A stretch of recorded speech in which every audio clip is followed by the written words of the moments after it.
That morning began like any other. No alarms, no extreme weather, no warning signs of any kind. Someone walked into their shift with a cup of coffee still warm in their hand. Someone else was in the middle of an unfinished conversation with a coworker. Everything felt too familiar to raise any concern. And then, just a few hours later, they left the workplace in a body bag. The frightening part isn't that this happened.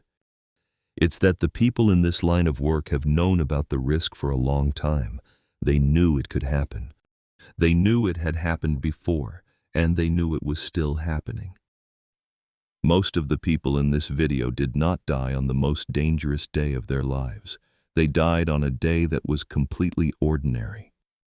So if the risk was already known, what keeps these deaths repeating again and again? In this video, we'll follow real stories to uncover an answer that many people would rather not face. If you're interested in the real stories behind disasters the world has forgotten, consider subscribing to the channel so you don't miss. What comes next? A familiar job. A death called occupational risk. In the early morning, on quiet streets, there is a sight most people barely notice. Workers standing on rooftops, bent over layers of shingles, laboring under the sun or the wind. It's a scene so ordinary that few feel the need to stop and look twice. But behind that familiar image lies a reality most people never consider. Roofing is one of the most dangerous professions in the United States. Its fatality rate is higher than many jobs commonly labeled as dangerous, higher than police officers, higher than firefighters. The danger does not come from a single cause. The work takes place at height, surfaces are unstable and slippery. Weather conditions shift without warning. Heavy equipment is used in confined spaces. A single small misstep can lead to immediate consequences. In the construction industry, more than 1/3 of all fatal falls involve roofers. Yet for many in the trade, this risk has become familiar. Part of the job, something that is accepted. On the morning of October 15, 2004, in Torrington, Connecticut, Robert, 21 years old, woke up like he did every other day. He said goodbye to his wife, to his young daughter, and went to work. That day, Robert's crew was repairing the Warner Theater. On the ground beside the building sat a tar kettle about 1 meter deep. Inside were roughly 300 gallons of molten roofing tar, heated to nearly 260 degrees Celsius. The tar was pumped from the kettle up to the roof through a pipe, where it was spread as part of the job. Everything was proceeding according to routine. There were no unusual warnings, no signs that this day would be any different. On the roof, Robert was pushing a bucket. A brief loss of balance. He slipped, fell from the roof, and dropped straight into the vat of boiling tar below. 2 coworkers rushed to pull him out. One of them was Robert's father-in-law. Both men suffered severe burns. One had to be airlifted to a burn center. For Robert, it was over almost instantly. Behind the theater, the rest of the crew stood in shock. Some cried openly, some were unable to speak. One man leaned against a wall, covering his face with a trembling arm. Investigators from OSHA arrived at the scene shortly afterward.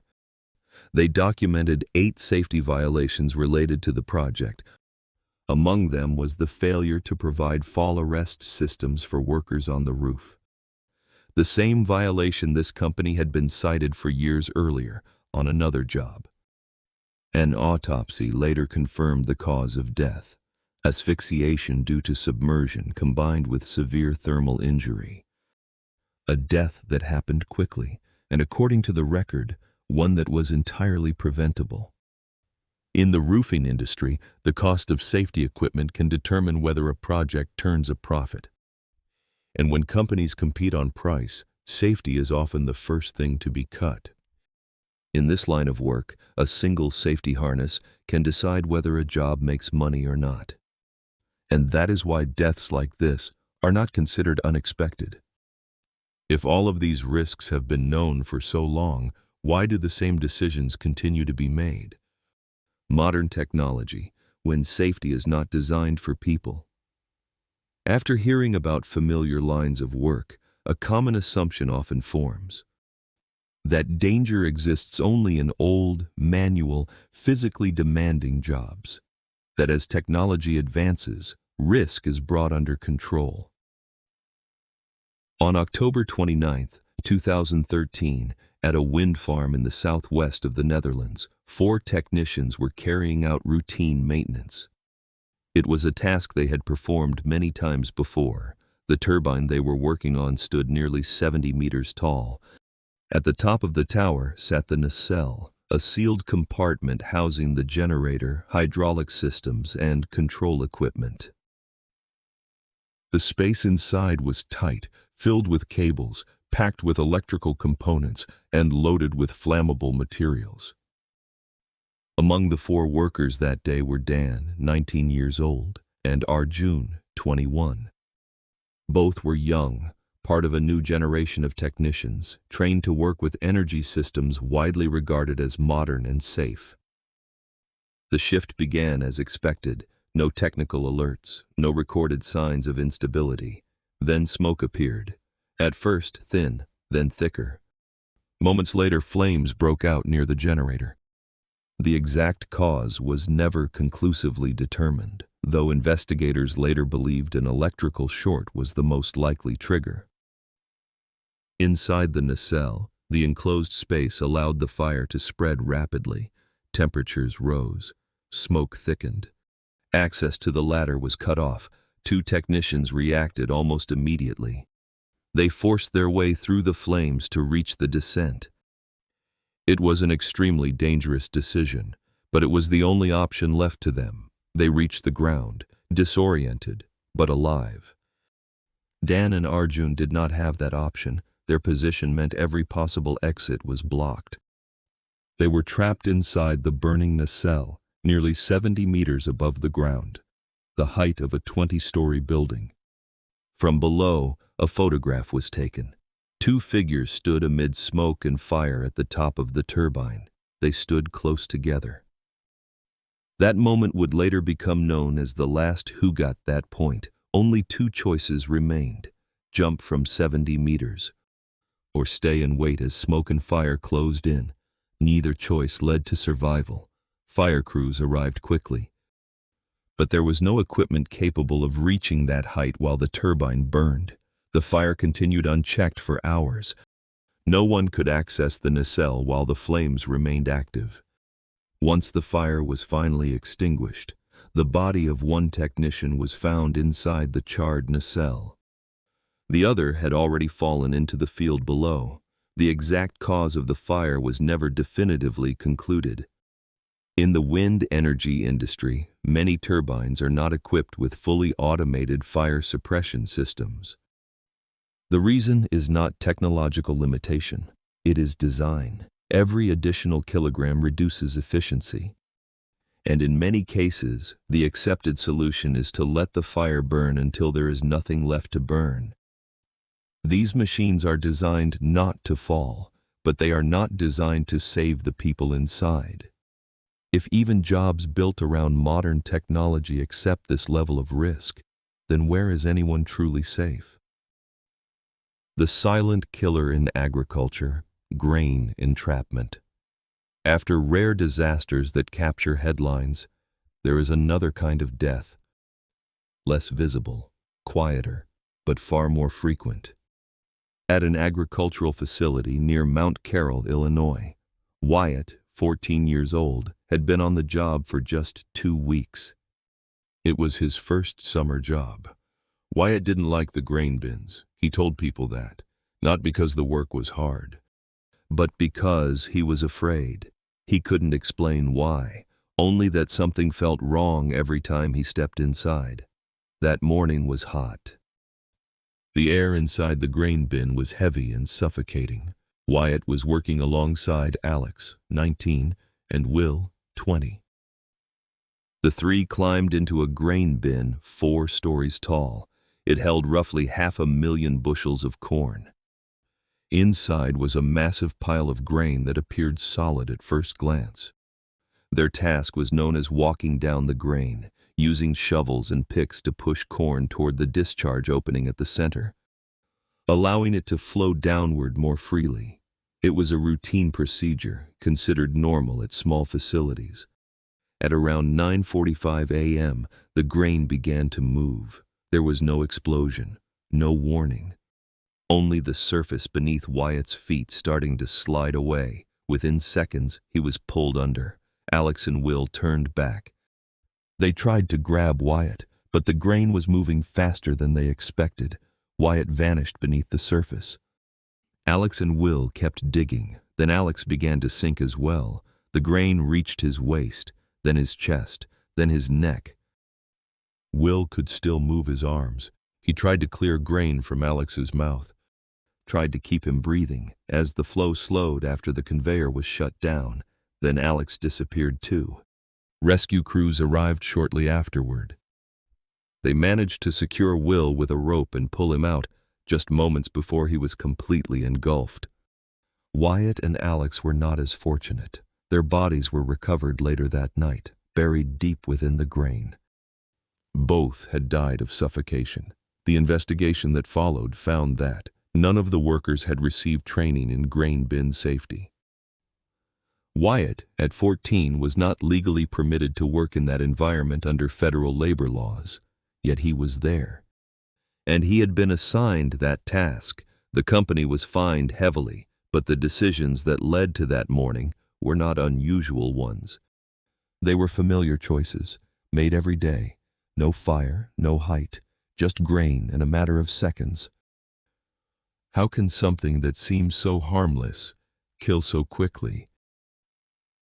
The science of no escape. To understand why people like Wyatt never had a second chance, we have to look directly at how grain behaves once it starts to move. In agriculture, there are two distinct terms: grain entrapment, becoming trapped in grain, and grain engulfment, being completely swallowed by it. Entrapment often begins when one foot sinks, then a knee. At that stage, many people still believe they can pull themselves free. But once grain reaches the waist, self-rescue becomes nearly impossible. Engulfment happens much faster. When grain is flowing, a person can be pulled from a standing position to completely beneath the surface in less than 20 seconds. Grain does not behave like a solid, nor does it behave like a liquid. When it moves, it behaves like quicksand. Once the flow begins, anything resting on the surface is dragged downward with it. When grain reaches the knees, escape may still be possible with assistance. At the waist, the force required to pull someone out already reaches 400 to 600 pounds. If they are buried deeper, that force rises to 900 pounds or more. And even when the flow stops, the danger does not end. The surrounding grain compresses the chest. The lungs cannot expand. Each breath becomes harder than the last. Many victims are unable to scream, not because of panic, but because there is no longer enough space in the chest to push air outward. Even if the head remains above the surface, death can still occur, simply from the inability to inhale. Under ideal conditions, a grain entrapment rescue takes an average of 30 to 90 minutes, but brain damage from lack of oxygen begins after just 4 to 6 minutes, which means that in many cases, by the time rescue crews arrive, the outcome has already been decided. The space inside a grain bin makes everything worse: confined, enclosed, poorly ventilated. Spoiled grain also releases toxic gases, but carbon dioxide, nitrogen dioxide. At high concentrations, they can render a person unconscious before they are fully buried. For that reason, among rescue professionals, grain bins have another name: vertical coffins. And once the lid closes behind someone, time is no longer on their side. Not an accident, but a system. Over more than half a century, deaths like these have never disappeared. Since 1964, more than 1,200 grain entrapment cases have been officially recorded. The real number is believed to be significantly higher. Across decades, the fatality rate in these incidents has consistently remained above 50%. Most occur on small farms, where oversight is limited, where safety procedures exist more on paper than in daily practice. Those most at risk are found at both ends of the age spectrum, children and older workers. During that same period, machines have grown larger, systems have become faster, productivity has increased, but the level of protection afforded to human beings has not kept pace. These deaths do not happen in secrecy. They are counted, studied, analyzed in reports, conferences, and technical papers, and in some places, procedures have been revised, regulations tightened, rescue equipment improved, training programs expanded, but in many others, operations continue unchanged, the same decisions, the same assumptions, and the same risks accepted as part of the job. These deaths do not occur because of a lack of knowledge. They occur because that knowledge is not valued enough to force the system to change. And looking ahead, the question is no longer about what has already happened. It is this: in a world where efficiency is increasingly prioritized, where do human beings stand within the system? If you're interested in real stories about overlooked disasters and failed systems, please consider liking the video, subscribing to the cable channel, and sharing your thoughts in the comments. Thank you for watching. We'll see you in the next video.